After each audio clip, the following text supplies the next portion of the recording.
Some other big college basketball results from the opening weekend in March, from Saturday and what we saw on Sunday as well. Donnie, we knew that Florida would be close to a double-digit favorite, 8.5, 9.5-point spread back in Gainesville, hoping to bounce back from a road loss against Georgia earlier in the week. The Gators do absolutely that, winning by nearly 20, 89-70 against Texas A&M. The Aggies on a 4-game slide. Not where you want to be. On that downward trend entering the month of March, Florida gets right back. And the Gators still that fourth best number to win a national championship at plus 950. Yeah, and again, top 5 team in the country, the Florida Gators, unbelievable in offense, 42% from three-point range. Didn't have too many free throw attempts and didn't convert at a crazy rate of 68%, but still easy enough to beat Texas A&M. Yeah. And you're right, it's like catching a falling knife at this point for the Texas A&M Aggies. Yes, you play in a tough conference. You're playing quad one every single game, but you don't want to head into the SEC tournament on that down spiral, then get bounced in round 1 of that tournament here before you head into March Madness. At this point, you got to come away with some victories. But again, did we expect them to go on the road to beat the Florida Gators? Probably not, but at the same time, get beat by close to 20, got to be better than that. Yeah, absolutely so. Not where the Aggies want to be right now under Buzz Williams. Duke making quick work of Florida State on Saturday, winning by 35 and putting up the century mark 100-65. The Blue Devils have won 6 straight games. Of course, only one single loss in ACC play to Clemson, who beat Virginia in Charlottesville, covering as a 6.5-point favorite. Duke covers as a hefty favorite against FSU. They have also covered in all 6 of these consecutive victories. Duke has a great opportunity to claim that first ACC crown under John Shire. Of course, they just need to win out and do that. 2 more games for the Blue Devils, including the regular season finale against North Carolina. UNC needs some quad one opportunities. That regular season finale against the Blue Devils could provide just that. How about Vanderbilt continuing to win games?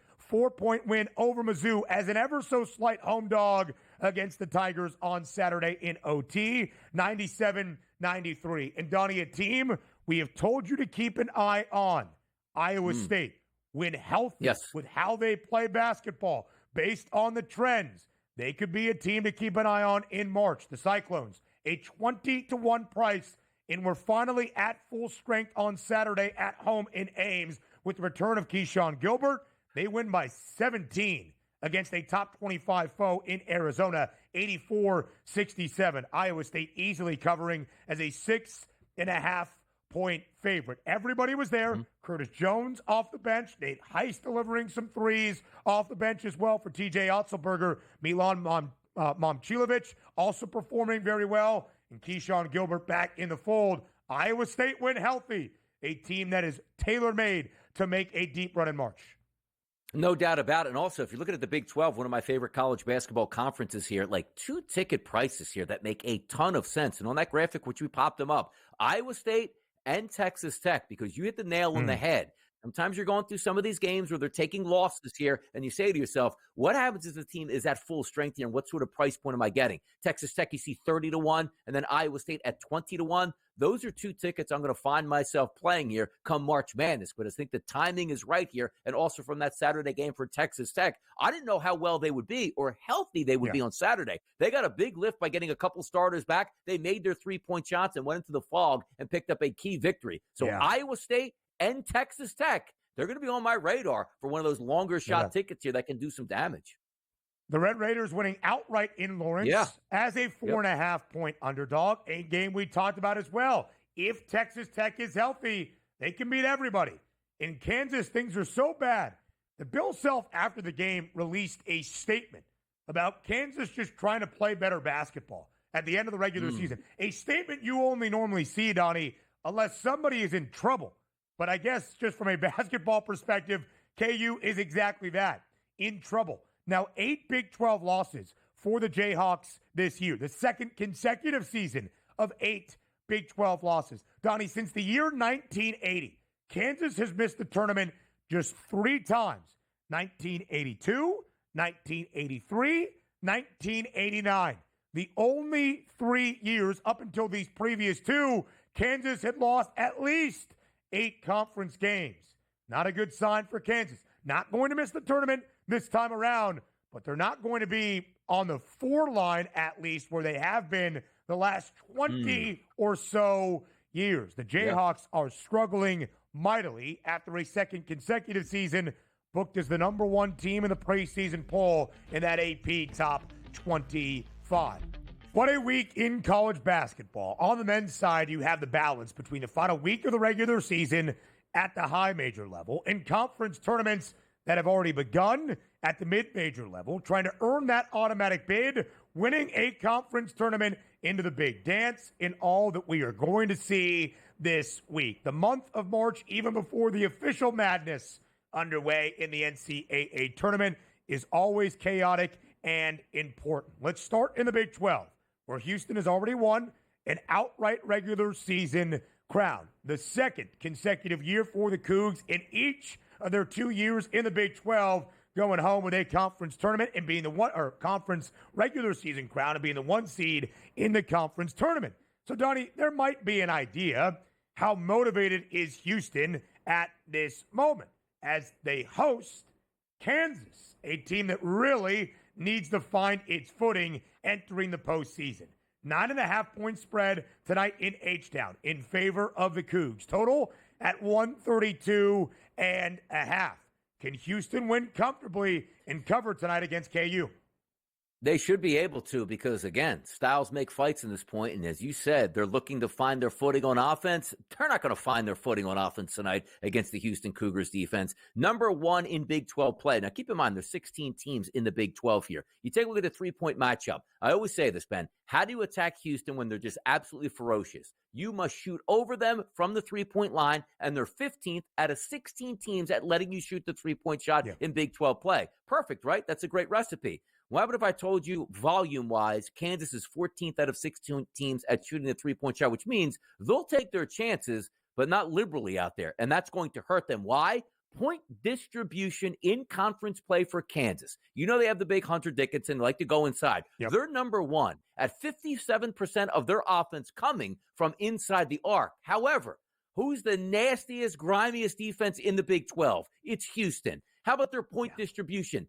16th out of 16 teams, which means you don't want the 3-point shot and you're looking to take it inside here against Houston. That's not going to work. So if you want to say, yes, they can hang around talking about Kansas, but if there's one play to make just in the morning spitballing here, it's probably a Kansas team total to the under because this style doesn't make for a great fight with that Kansas offense.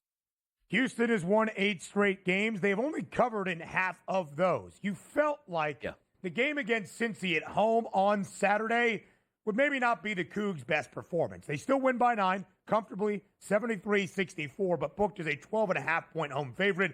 Didn't feel like, all right, Houston's going to hammer this Bearcats team. I do wonder about tonight.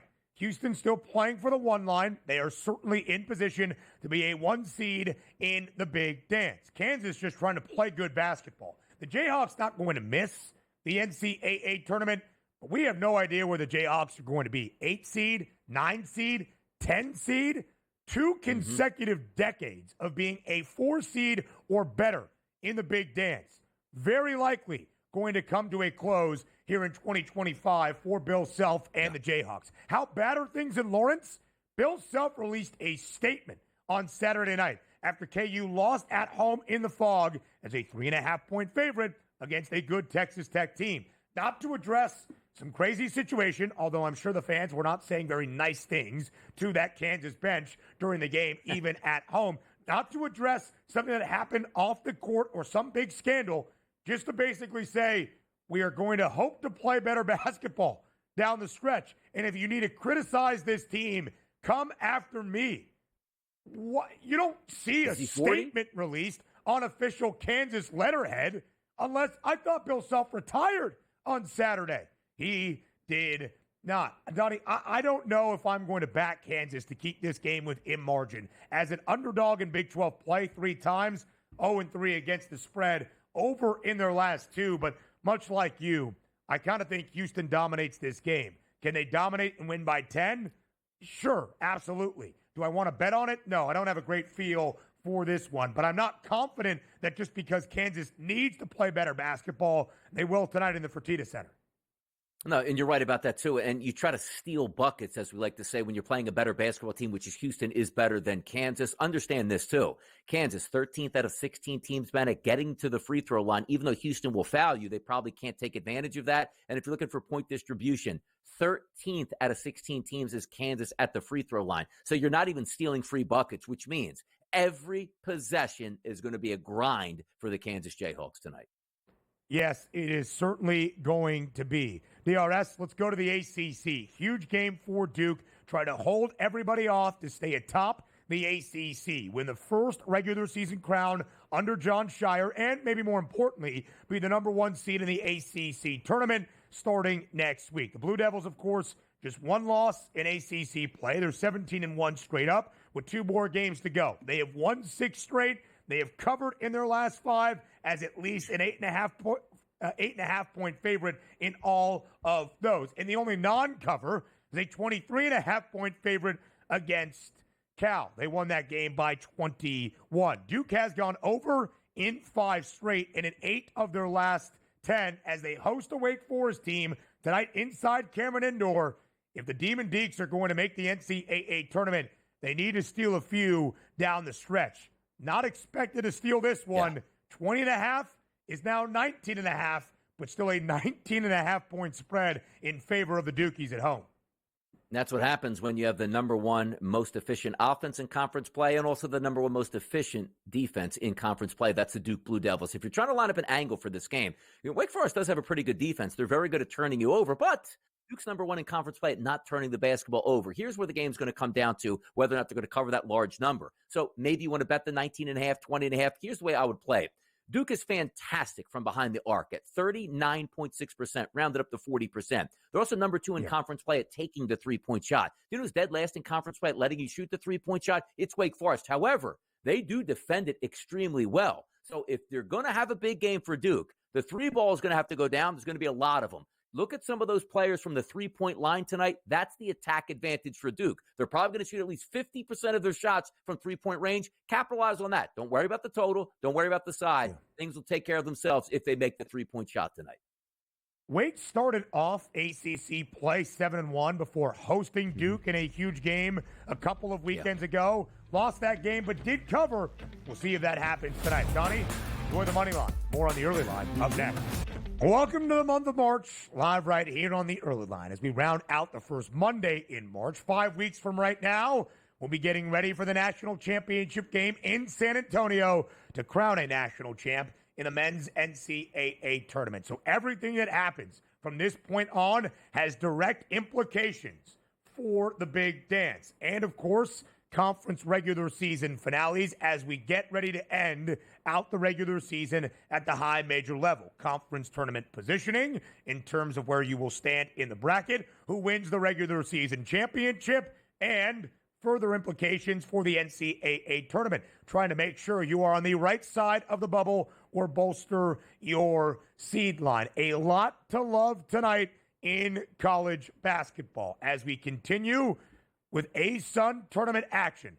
It is quarterfinal Monday in the Atlantic Sun Conference Tournament. We'll talk about those games in just a moment. But starting tomorrow, 3 more mid-major leagues enter the fold. The Horizon League, the Patriot League, and the Sun Belt. You have seen the WCC tournament bracket, I am sure. It looks like a crazy staggered line where those top teams in the bracket pretty much go all the way to the semifinals, and they are trying to position the best teams in the conference to earn that automatic bid when there might only be 1 bid available for said mid-major league. The Sun looks like that, the Sun Belt looks like that gauntlet as well. It starts tomorrow. It should be fun. On Wednesday, Big South, Northeast, Ohio Valley, and the Summit League. How about the Omaha Mavericks? The first regular season outright crown for the Mavs in school history. Picked to finish 8th in the league. The Mavs will be the 1 seed in the Summit League. But just because you win a regular season championship does not guarantee you will play in March Madness, in the big dance. You still need to win your conference tournament, and Omaha not booked as the favorites, but they have been defying the odds all year long, plus 550. The Missouri Valley A tournament known as Arch Madness begins on Thursday in the West Coast Conference as well. Arch Madness is going to be great. Drake avoided what would have been a very costly upset yesterday against Missouri State.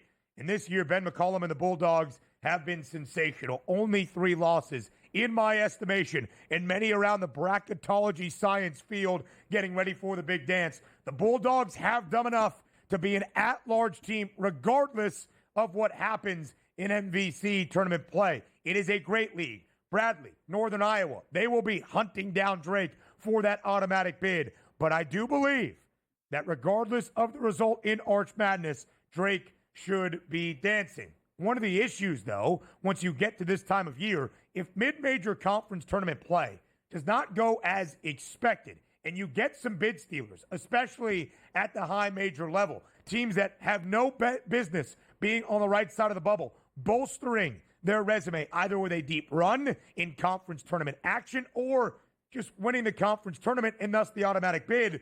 See NC State a year ago. Some of those worthy mid-majors get left on the outside of the tournament looking in. It is all part of the madness here in March. As we shared a couple of big games for top 5 teams tonight. Houston, 9.5-point favorite against Kansas. Duke, nearly a 20-point home favorite against Wake Forest. Duke, by the way, has been at least a 20-point favorite in its last 2 games.